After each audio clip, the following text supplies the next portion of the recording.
Nos estamos moviendo hacia una época en la que el evangelio y los que lo predican son cada vez más escandalosos. And I think on this issue it's really important to also just remember you don't have to abandon your faith or your deeply held beliefs to agree that the government should not be telling a woman what to do.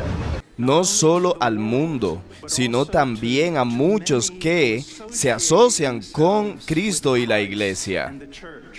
Well, you know, I think I have an important voice, but I think I've been good. I think part of my, if you want to call it success, is I've stayed in my lane, and my lane is lifting people's spirits, and there are issues that good Bible-believing people see on both sides of the fence.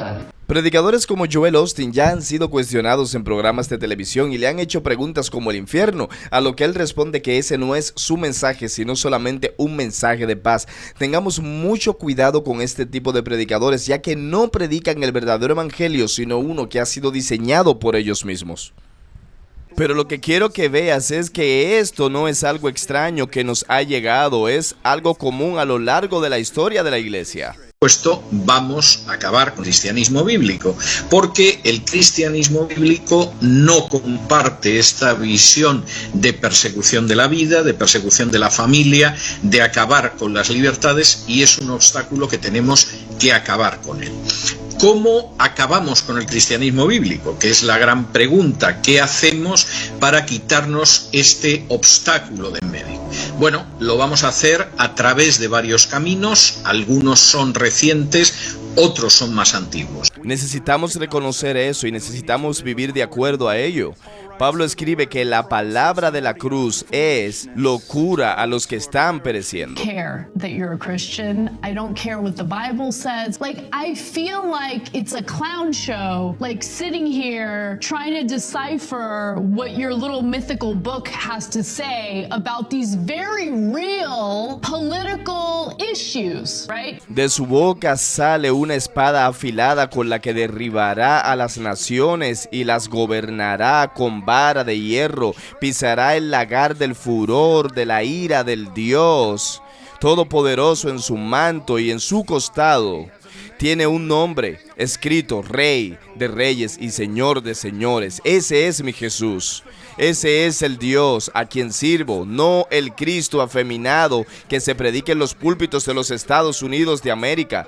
Sirvo al gran Dios del universo que se enfada y derrama su ira. Sirvo al gran Dios del universo que demostró su ira cuando la derramó sobre su propio Hijo. Y me asombra que creemos esto, que Dios aplastaría y mataría a su propio Hijo, pero a ti te la dejaría pasar. Persona es hijo de Dios, toda persona. Dios no rechaza a nadie, Dios es Padre. Y yo no tengo derecho a echar a nadie de la iglesia. Más aún, el deber es recibir siempre. La iglesia no puede cerrarle la puerta a nadie, a nadie. ¿Y qué piensa de aquellas personas de iglesia, ¿no?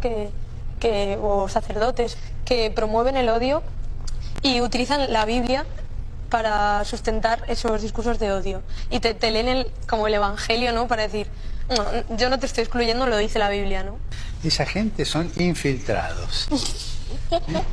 Son infiltrados que aprovechan la estructura de la iglesia para sus pasiones personales, para su estrechez personal. Es una de las corrupciones de la iglesia, ¿no es cierto?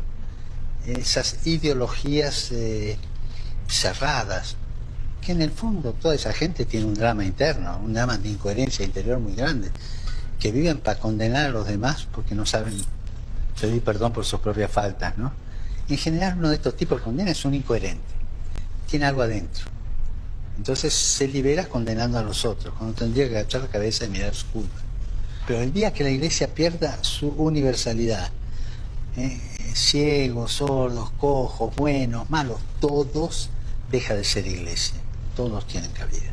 Si ves un patrón continuo de pecado durante una temporada o un tiempo, eso va a quitarte la seguridad y honestamente debería La única evidencia precisa de que eres un verdadero creyente es la rectitud y piedad de la vida, no como una perfección, sino como una dirección dominante. Yo tengo una pregunta más o menos así. Yo que me considero feminista dentro de mi iglesia, si yo no fuera feminista, ¿sería mejor cristiana? Mira, feminista es un adjetivo. Y a mí lo que me interesa son los sustantivos, ¿cierto?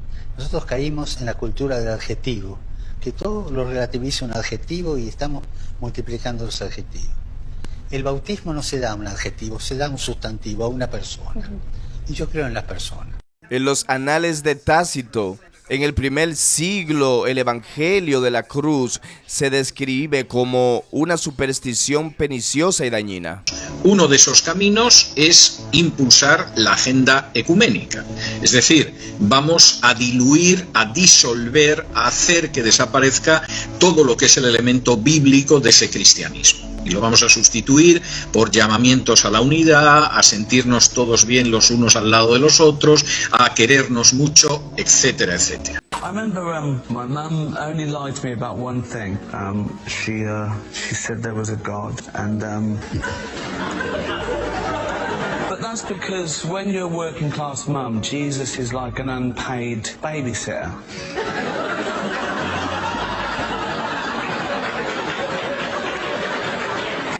En las cartas de Plinio, el joven en el primer siglo se refiere a ella como superstición y problema emoticón, una superstición perversa y extravagante. A lot of people come up here and they thank Jesus for this award. I want you to know that no one had less to do with this award than Jesus.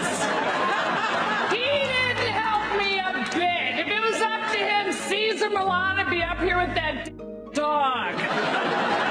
So all I can say is, suck it, Jesus, this award is my God now. En Suetonio, en el segundo siglo, en la vida de Nerón, superstición nova et maléfica, una nueva y malvada superstición.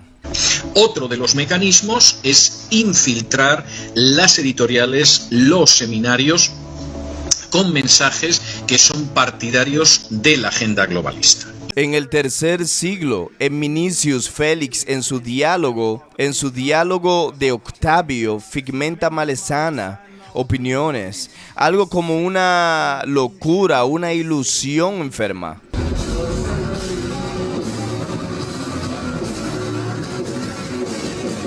Vana et Demi Superstition, algo así como una superstición vacía y loca. Y finalmente en sus escritos, Omnis Religio Destruir, algo así como destrucción de toda verdadera religión.